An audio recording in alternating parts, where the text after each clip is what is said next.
Il y avait autrefois un pays où les nuits étaient sombres et le ciel couvrait cette contrée comme un drap noir. La lune n'y sortait jamais, pas une seule étoile ne scintillait dans l'obscurité. Les ténèbres y régnaient comme à la création du monde. 4 jeunes hommes de ce pays partirent un jour en voyage et arrivèrent dans un autre royaume où tous les soirs, lorsque le soleil se couchait derrière les montagnes, s'allumait dans les cimes d'un chêne un disque étincelant qui répandait au loin une lumière douce. Cela permettait aux gens de tout bien voir et distinguer, même si la lumière n'était pas aussi forte et éclatante que celle du soleil. Les voyageurs s'arrêtèrent et, abasourdis, demandèrent au paysan qui passait par là avec son chariot quelle était cette lumière. « C'est la lune, » répondit le paysan. « Notre mère l'a achetée pour 3 écus et l'a attachée au sommet du chêne. Tous les jours, il doit y rajouter de l'huile et bien la nettoyer pour qu'elle brille comme il faut. Nous lui payons ce service 1 écu chacun. » Le paysan partit en cahotant, et l'un des jeunes hommes siffla. « Une telle lampe nous serait bien utile chez nous. Nous avons un chêne aussi grand que celui-ci. Nous pourrions l'y accrocher. Quel plaisir de ne plus marcher en tâtonnant. »« Savez-vous ce que nous allons faire ?» lança le deuxième. « Nous irons chercher un cheval et une charrette, et nous emporterons la lune avec nous. Ils n'auront qu'à s'en acheter une autre. »« Je sais bien grapper, » dit le troisième. « Je la décrocherai. » Le quatrième trouva un cheval et une charrette, et le troisième grimpa sur l'arbre. Il fit un trou dans le disque lumineux, passa une corde à travers le trou et fit descendre la lune. Ils transportèrent la lune sans encombre jusque dans leur pays et l'accrochèrent sur le haut du chêne. Et tout le monde se réjouit, les jeunes et les vieux, de cette nouvelle lampe dont la lumière pâle se répandit dans les champs et dans les prés, et jusque dans les cuisines et les chambrettes. Des grottes dans la montagne sortirent des lutins et des petits génies en manteaux rouges et se mirent à danser la ronde dans les prés. Notre quatuor de voyageurs prit la lune en charge.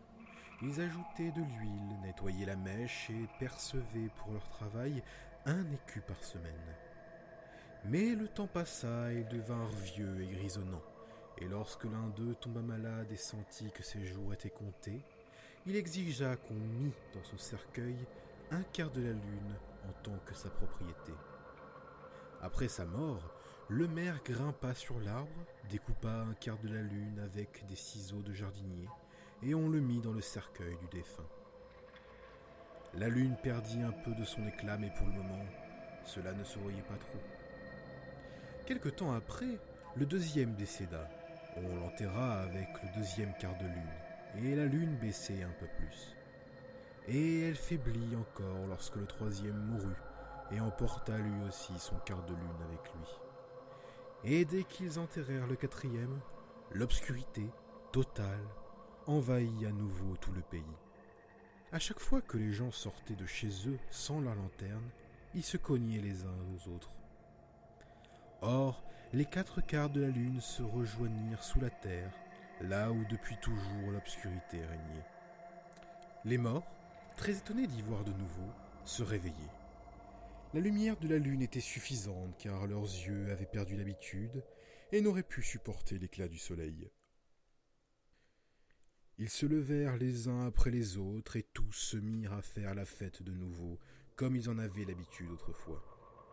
Les uns jouèrent aux cartes, d'autres allèrent danser, et d'autres encore partirent à l'auberge, commandèrent du vin, se saoulèrent, se donnèrent du bon temps, puis se disputèrent et finirent par attraper des bâtons. Et ce fut la bagarre. Et quelle bagarre et quel tapage! Le vacarme était tel qu'il parvint jusqu'au ciel. Saint-Pierre, qui surveillait la porte d'entrée du paradis, pensa qu'une révolte avait éclaté aux enfers. Il appela l'armée céleste pour repousser l'odieux ennemi et ses complices pour le cas où ils voudraient attaquer la demeure des défunts. Personne ne s'étant présenté, Saint-Pierre lui-même monta à cheval et, passant par la porte céleste, descendit tout droit aux enfers. Il ramena le calme parmi les défunts, décharnés, leur fit regagner leur tombe, et emporta la lune avec lui, et l'accrocha dans le ciel.